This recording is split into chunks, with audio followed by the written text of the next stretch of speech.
Cikgu tak marah juga, jangan kau risau bah. Assalamualaikum cikgu. Duduk. Maaf cikgu, tadi jalan rem. Trafik light pun merah. Tak pernah awak duduk je. Duduk.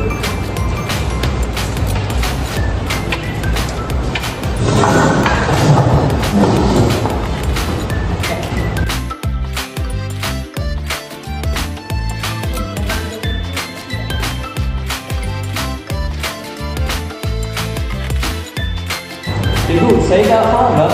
Kata ni buat saya confused. Lah, saya pun boleh cikgu. Aku pun dah kasi 2 kali pun still tak faham.